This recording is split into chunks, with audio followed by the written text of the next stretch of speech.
Hello friends, welcome to Ashu's life sciences. आज इस video के अंदर हम प्रेसिपिटेशन रिएक्शन के बारे में पढ़ने वाले। प्रेसिपिटेशन रिएक्शन एंटीजन और एंटीबॉडी रिएक्शन का एक टाइप है। प्रेसिपिटेशन रिएक्शन किस तरीके से होती है, इसकी डेफिनेशन और इसके कुछ कंडीशंस हम इस वीडियो के अंदर देखने वाले। सबसे पहले आप एक बात समझिए, प्रेसिपिटेशन रिएक्शन का मतलब क्या होता है। जब कोई भी एंटीबॉडी अगर किसी सोल्यूबल एंटीजन के साथ, ये जो एंटीजन इसके अंदर होता है वो सोल्यूबल एंटीजन होता है, सोल्यूबल एंटीजन के साथ अगर मिक्स हो जाती है, इन दोनों का मिक्सचर हो जाता है, किस किस का, एंटीबॉडी का और जो सोल्यूबल एंटीजन है, इन दोनों का अगर मिक्सचर हो जाता है इक्वल प्रोपोर्शंस के अंदर, तो इससे क्या रिजल्ट बनता है। इससे रिजल्ट बनता है एक इनसोल्यूबल लैटिस।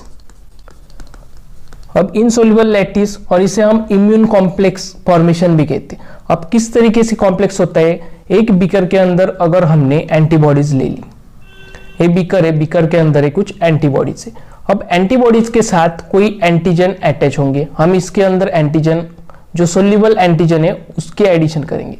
अब ये इक्वल अमाउंट में अगर हो जाए, मतलब जितनी एंटीबॉडीज है उतने ही एंटीजन अगर इस बीकर के अंदर आ जाए, तो जो कॉम्प्लेक्स बनता है उसे हम इम्यून कॉम्प्लेक्स का फॉर्मेशन कहते हैं।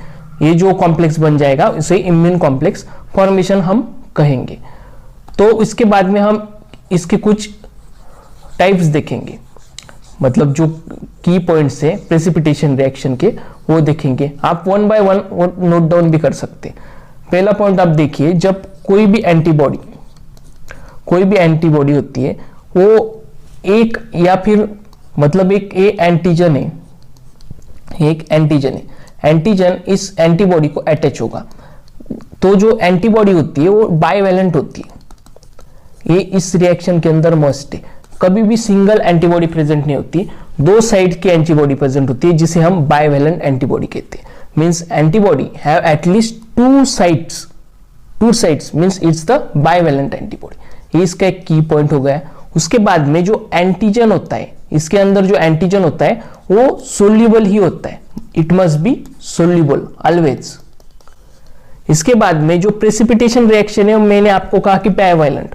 अब कई केसेस के अंदर है मल्टीवेलेंट भी हो सकती है, मतलब दो एंटीबॉडीज से ज्यादा एंटीबॉडीज भी प्रेजेंट हो सकती है इसके अंदर। अब ये प्रोसेस हो सकती है। इसके बाद में हम कुछ कैरेक्टर देखेंगे। आप देखिए, इसका फोर्थ की पॉइंट है कि जो प्रोपोर्शन होता है एंटीजन और एंटीबॉडी का, एंटीजन और एंटीबॉडी इन दोनों का प्रोपोर्शन जो होता है इस रिएक्शन के अंदर वो ऑलवेज इक्वल होता है, वो सेम होता है। एंटीजन भी सेम होते हैं, जो सोल्यूबल एंटीजन होते हैं, और एंटीबॉडी भी सेम होती है। इन दोनों का प्रोपोर्शन अगर सेम आ जाए तो ही इम्यून कॉम्प्लेक्स का फॉर्मेशन होता है। ये इस रिएक्शन का एक की पॉइंट हो गया। अब जो रिएक्शंस होती है इसके अंदर, रिएक्शन भी occurs in presence of electrolyte.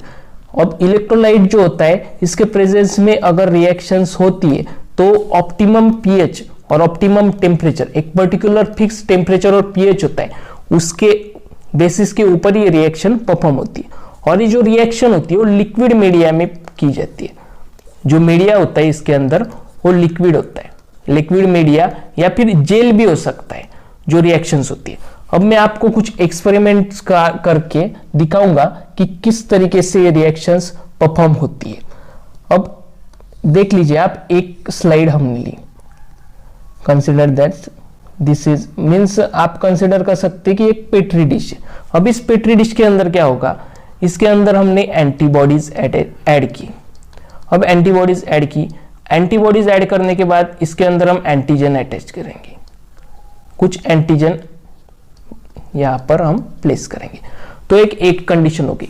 क्या हो गया, आप यहां पर देख सकते हैं कि जो एंटीबॉडीज है इसका नंबर जो होता है वो एंटीजन्स से ज्यादा है।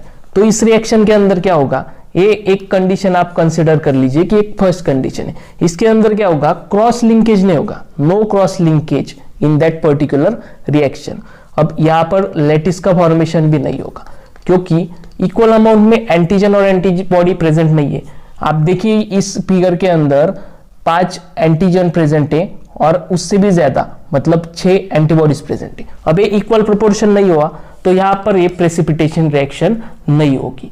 तो अब सेकंड कंडीशन देखिए सेकंड कंडीशन के अंदर हम देखते हैं कि एक पेट्री डिश के अंदर हमने एंटीबॉडीज ली, 3 एंटीबॉडीज ली और 3 एंटीबॉडीज के बाद में सोल्यूबल एंटीजन ऐड किए।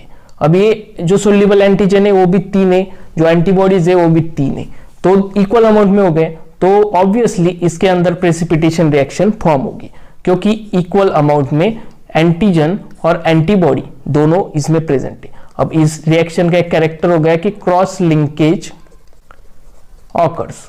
अब इसके अंदर क्रॉस लिंकेज होगा और ये प्रेसिपिटेशन रिएक्शन का एग्जांपल हो गया, क्योंकि दोनों भी एंटीजन और एंटीबॉडी दोनों एक दूसरे के साथ इक्वली अटैच है, दोनों की अमाउंट इक्वल है इसीलिए।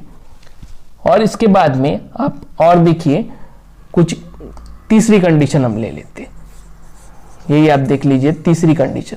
अब तीसरी कंडीशन के अंदर क्या करेंगे, हम एक पेट्री डिश लेंगे और पेट्री डिश के अंदर क्या होगा, हम 2 एंटीबॉडीज अटैच कर दी, यहां पर 2 एंटीबॉडीज प्लेस कर दी और बहुत सारे एंटीजन इसके अंदर प्लेस कर दिए।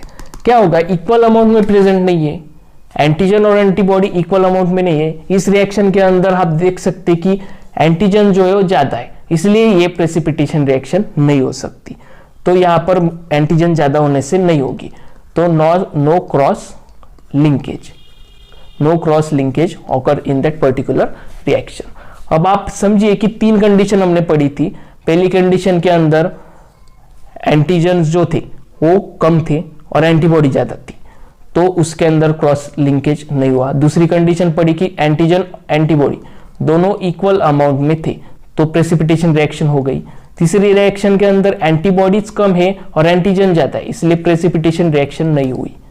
तो इस तरीके से हम प्रेसिपिटेशन रिएक्शन समझ सकते हैं। प्रेसिपिटेशन रिएक्शन के अंदर एंटीबॉडी और जो एंटीजन होता है वो सोल्यूबल फॉर्म में होता है, दोनों इक्वल अमाउंट में अगर होए तो इम्यून कॉम्प्लेक्स का फॉर्मेशन होता है, ये आप ध्यान में रखिए। और इम्यून कॉम्प्लेक्स फॉर्मेशन को ही हम लैटिस कहते हैं। ठीक है, तो मुझे लगता है कि आपको ये वीडियो समझ में आ गया होगा। अगर आपको इस वीडियो के अंदर कोई डाउट है तो आप कमेंट सेक्शन में पूछ सकते हैं। Thank you very much for your patience listening.